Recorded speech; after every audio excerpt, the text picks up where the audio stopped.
Good morning दोस्तों। आज के वीडियो में हम आपको गुलाम वंश के बारे में बताने जा रहे हैं। गुलाम वंश का पहला संस्थापक कुतुबुद्दीन ऐबक था।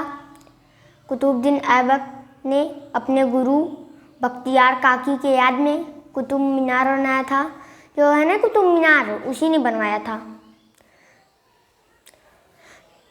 तो कुतुबुद्दीन ऐबक ने अपने गुरु के याद में कुतुब मीनार बनवाया था।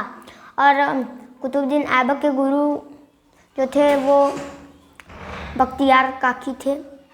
और उसका एक सेनापति था उसका भी नाम भी बख्तियार से था, लेकिन उसका नाम था बख्तियार खिलजी। कुतुबुद्दीन ऐबक ने 2.5 दिन का झोपड़ा भी बनवाया था। अजमेर में स्थित है वो 2.5 दिन का झोपड़ा। और कुतुबुद्दीन ऐबक जो है कि वो मोहम्मद गौरी का गुलाम था। जब मोहम्मद गौरी जब वो गया था ना वहाँ पर, तो 1206 ईस्वी में कुतुबुद्दीन ऐबक जो है कि गद्दी पर बैठा था। लेकिन जो कुतुबुद्दीन ऐबक है ना, वो जो है कि एक वास्तविक संस्थापक नहीं माना जाता था। उसका संस्थापक था गुलाम वंश का, लेकिन वास्तविक संस्थापक नहीं था। क्योंकि देखिए जो कुतुबुद्दीन ऐबक है ना, वो उसने बहुत सारी मुद्राएं भी कोई नहीं चालू की थी। और कुतुबुद्दीन ऐबक जो है वो उसने एक डिग्री भी नहीं ली थी, जो कि राजा बनने के लिए लिया जाता था। और उस डिग्री का नाम है खिलअत। क्या नाम है उसका? खिलअत। तो वास्तविक संस्थापक नहीं माना जाता था। तो जब कुतुबुद्दीन ऐबक ने 2 ही मंजिला कुतुब मीनार बनवाया था, तब ना वो एक दिन वो पोलो खेल रहा था, जिसे चौगान कहते हैं। एक बॉल रहती थी, नीचे रहती थी, और आप जो है कि घोड़े बैठे रहते थे, और आपको एक हॉकी टाइप की दी रही थी, हॉकी टाइप का दिया जाता था। तो उसी से आपको ऐसे मारना रहता था, और जो पहले मारकर पहुंचा देगा वो जीत जाएगा। तो वो हमेशा यही करता था, चौगान खेलता रहता था, और वो वास्तविक संस्थापक नहीं माना जाता था।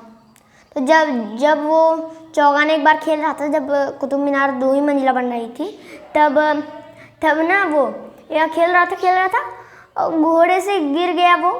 और ना जो है कि घोड़ा उस समय के बहुत मजबूत होते थे भाई, और उसने घोड़े ने उसको कुचल दिया और उसकी मृत्यु हो गई। तो जो कुतुबुद्दीन ऐबक है वो 1206 ईस्वी में राजा बना था, और 1210 ईस्वी में उसकी मृत्यु हो गई। और 1210 ईस्वी में एक आराम सा शासक बना। वो बिल्कुल योग्य ही नहीं था, और वो जो है ना आराम सा, वो योग्य नहीं था, और वो हमेशा आराम करता रहता। आराम से आराम ही करेगा, क्या करोगे। तो अब देखिए जो है कि जो इल्तुतमिश था वो आराम शाह को हटा रहा था, 2011 तक शासन किया था। तो जो 1211 तक वो शासन किया था।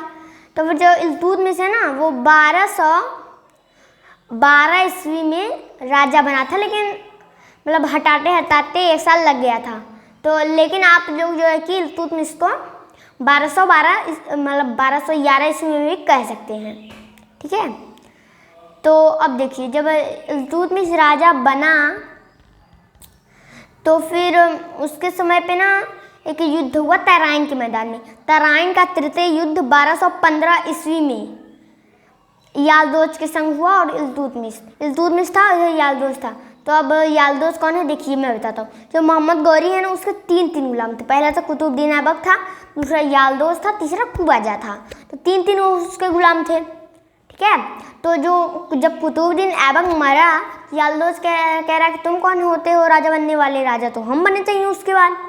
तो फिर इल्तुतमिश ने कहा हो जाए। तराइन के तृतीय युद्ध तराइन के मैदान में तराइन का तृतीय युद्ध 1215 ईस्वी में इल्तुतमिश तथा यालदोज के मध्य लड़ा गया। और जो है कि ना इल्तुतमिश को पहले से ही पता था कि यालदोज युद्ध करेगा, क्योंकि कुतुबुद्दीन ऐबक के बाद तो वही आता था। कुबाजा ज़्यादा योग्य नहीं था इसलिए। तो फिर लेकिन यालदोज योग्य था भाई, तो वो इल्तुतमिश पहले से ही तैयारी कर रहा था, इसलिए इल्तुतमिश ने यालदोज को पराजित कर दिया और यालदोज को हरा दिया। तो इल्तुतमिश जो है ना यालदोज को तो हरा दिया, और इल्तुतमिश जो है कि ने एक काम और किया था। जब कुतुबुद्दीन ऐबक मरा था 2 ही मंजिला बन पाई थी, तो वो ना कुतुब मीनार को पूरा ऐसे पूरा करवाया था, ऐसे पूरा करवा दिया था। ठीक है, तो पूरा करवा दिया था। और उसने एक ना 40 सरदारों का संगठन बनाया था। वो पंजाबी सरदार नहीं, बहुत राजा थे वो, किया जैसे। तो फिर वो 40 सरदारों का संगठन बनाया जिसे कहते हैं चालीसा दल। देखिए, और इल्तुतमिश ने ना अपना जो है कि उत्तराधिकारी रजिया को बनाया था, रजिया सुल्तान को। ध्यान दीजिए, याद रखिए, अभी आगे इसके बारे में पढ़ेंगे। तो उसने अपना उत्तराधिकारी रजिया को बनाया। और जब इल्तुतमिश के समय में ना एक प्रॉब्लम हो गई थी। अच्छा हुआ इल्तुतमिश ने ना एक आदमी को भगा दिया। तो देखिए, एक बार ना इल्तुतमिश बैठा था इससे अपनी गद्दी पर, तो फिर तभी एक आया जलालुद्दीन मंगबरनी। वो इल्तुतमिश से कहा, महाराज हमें बचा लीजिए। तो इल्तुतमिश ने कहा, तुम हमारे शरण में आ जाओ, हम तुम्हारी जान बचाएंगे। तो इल्तुतमिश ने कहा, इसको मेहमान घर में रखो और इसको रात में खाने पर हमारे साथ बुलाना। तो इधर जो है कि इल्तुतमिश था, इधर जलालुद्दीन मंगबरनी था। तो आराम से बातचीत चल रही थी। तो तभी इल्तुतमिश ने पूछा, जलालुद्दीन मंगबरनी, तुमको तोड़ा कौन रहा है? तो इल्तुतमिश ने कहा, अरे महाराज, वही एक है ना चंगेज खान। जैसे जलालुद्दीन मंगबरनी चंगेज खान का नाम बताया ना, इल्तुतमिश अपना माथा पटकने लगा और कहा, ऐसा नहीं कौन, इसको मुझसे खाना निकालो, कल इसको मुझसे खाना हो, बुढ़िया भर के भेज दो पाकिस्तान। हाँ, नहीं तो बड़ा आया, चंगेज खान से मदद मांगेगा, है नहीं तो फिर और वो चंगेज खान को लेटर में पत्र में भेजा कि जलालुद्दीन मंगबरनी हमारे पास आया था मदद मांगने, हम उसका मदद नहीं की और भगा दी पाकिस्तान की ओर। देखिए कितने अच्छे आदमी हैं। यही इल्तुतमिश ने सबसे अच्छा काम किया था, सबसे अच्छा काम। और इल्तुतमिश ने 2 मुद्राएं भी बनाई थी, एक चांदी का टंका और तांबा का जीतल। टंका एवं जीतल 2 मुद्राएं चलाई थी। और इसीलिए और उसने वो जो डिग्री नहीं होती थी खिलअत, वो भी दी थी। तो उसने जो है ना अपने सैनिकों को वेतन नहीं दिया, बल्कि उसने उनको खेत जमीन देना शुरू कर दिया, जिसे क्या कहते थे, इक्ता व्यवस्था। तो अब ध्यान से देखिए, जैसे मान लो कोई किसी को जैसे जमीन देना होगा, तो वो कहेगा, जाओ तुम उस गांव को संभालना, ना खेत वेत का सबका वेतन वसूलना। तो जो इक्ता है, इक्ता व्यवस्था को इक्ता व्यवस्था जिसे दिया जाता था, उसको क्या कहते थे, इक्तादार।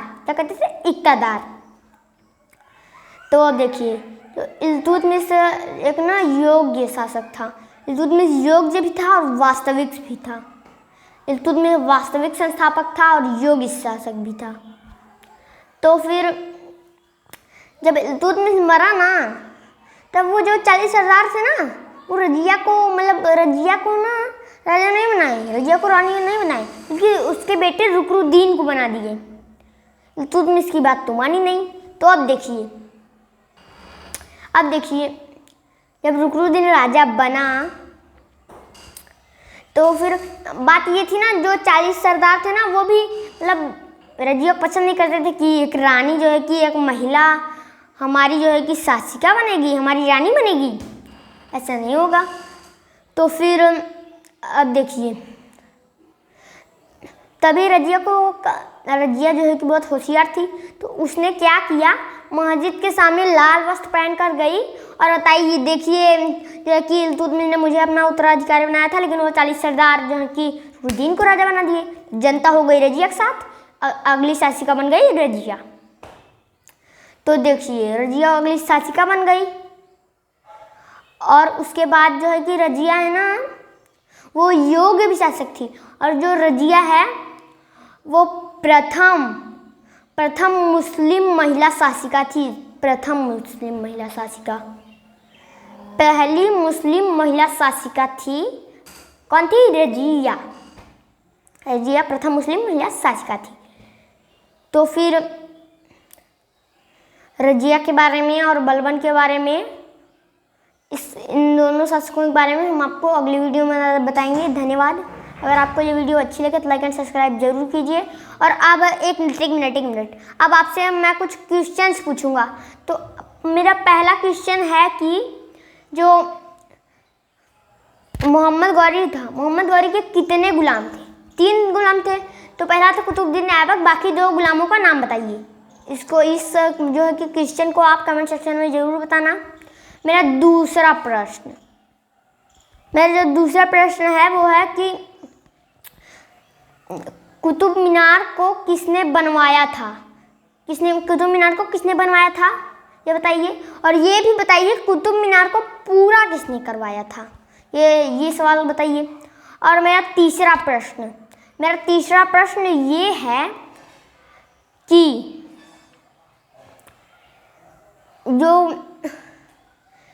जो इल्तुतमिश ने जमीन देने की व्यवस्था लागू की थी, उस व्यवस्था को क्या कहते हैं?